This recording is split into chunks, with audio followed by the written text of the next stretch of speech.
Chemical ఫ్యాక్టరీలో ఉద్యోగాలకు వెళ్తే ప్రాణాలకు భద్రత లేదా? వరుస ప్రమాదాలు జరుగుతున్నా అధికారులు ఎందుకు పట్టించుకోవడం లేదు? పాస మైలారం ఘటన తర్వాతైనా అధికారులు కళ్ళు తెరుస్తారా?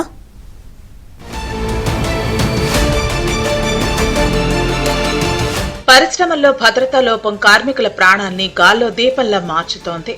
వరుస పారిశ్రామిక ప్రమాదాలు భారీ ప్రాణ నష్టాన్ని, తీరని విషాదాన్ని మిగులుస్తున్నాయి. విశాఖ నుంచి హైదరాబాద్ ఇండస్ట్రియల్ ఏరియాల వరకు కార్మికుల్లో ప్రాణభయం వెంటాడుతోంది.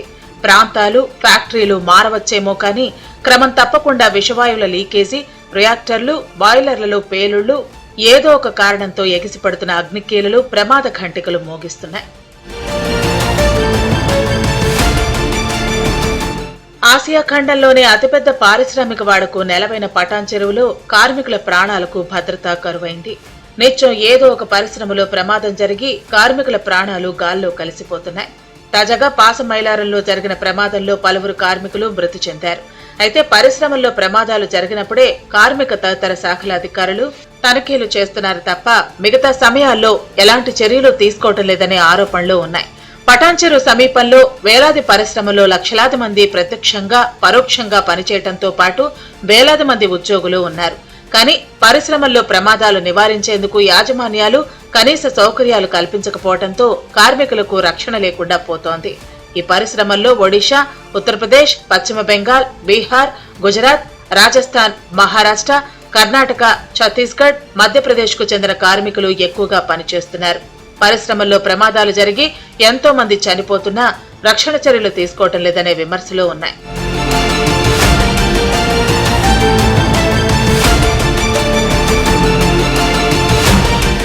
అనేక పరిశ్రమల్లో ప్రభుత్వ నిబంధనలు యథేచ్ఛగా ఉల్లంఘిస్తున్నాయనే ఆరోపణలు ఉన్నాయి. పరిశ్రమల్లో కనీస భద్రతా ప్రమాణాలు పాటించకపోవడంతో పాటు అధికారులు పరిశ్రమల్లో రికార్డులకే తనిఖీలు చేసి వెళుతున్నారు తప్ప క్షేత్రస్థాయిలో పరిశ్రమలను తనిఖీ చేయటం లేదనే ఆరోపణలు ఉన్నాయి. ప్రతి ఏడాది వేసవికి ముందే చిన్న, మధ్య, భారీ పరిశ్రమలను తనిఖీ చేసే ధృవీకరణ పత్రాలు అగ్నిమాపక శాఖ అధికారులకు అందజేయాల్సి ఉంటుంది. రసాయన పరిశ్రమల్లో ప్రమాదాలు జరిగిన సమయంలో అధికారులు హడావుడి చేస్తున్నారు తప్ప మిగతా సమయాల్లో ఎలాంటి చర్యలు తీసుకోవటం లేదు. రియాక్టర్లు, బాయిలర్లు, పొగగొట్టాలు, ఇతర యంత్రాల వద్ద రక్షణ చర్యలు తీసుకోకపోవడంతో పాటు రియాక్టర్లు, బాయిలర్ల వద్ద ప్రమాదాలు పసిగట్టి కార్మికులను అప్రమత్తం చేసే సాంకేతిక పరికరాలు చాలా పరిశ్రమల్లో లేవని ఆరోపిస్తున్నారు.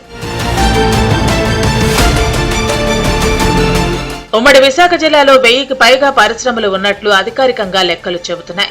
అయితే వీటిలో రెడ్ కేటగిరీలో చెందిన 200కు పైగా సంస్థలు ఉన్నాయి. గత 5 ఏళ్లుగా 48 ప్రమాదాలు జరగ్గా అనేక మంది ఉద్యోగులు, కార్మికులు మృతి చెందారు. మరీ ముఖ్యంగా విశాఖలోని హెచ్పీసీఎల్ రిఫైనరీ 1997లో జరిగిన పేలుడు ప్రమాదంలో 22 మంది మృతి చెందారు.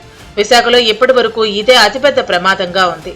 ఆ తర్వాత వైసీపీ ప్రభుత్వంలో విశాఖ పరిధిలోని ఆర్ఆర్ వెంకటాపురం వద్ద 2020లో ఎల్జీ పాలిమర్స్ ఘటన జరిగి 12 మందికి పైగా మృతి చెందారు. ఆ తర్వాత కాకినాడ జిల్లా పెద్దాపురంలోని అంబటి సుబ్బన్న ఆయిల్స్ లో ప్రమాదం జరిగి 7గురు మృతి చెందారు.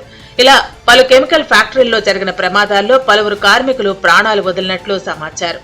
పరిశ్రమల్లో విధులకు వెళ్లిన కార్మికులు క్షేమంగా ఇళ్లు చేరటం కష్టంగా మారింది. ముఖ్యంగా పలు రసాయన పరిశ్రమల్లో కనీస రక్షణ చర్యలు లేకపోవటం, నైపుణ్యం గల కార్మికులను తీసుకోకపోవటం అధిక ప్రమాదాలకు కారణమని నిపుణులు భావిస్తున్నారు.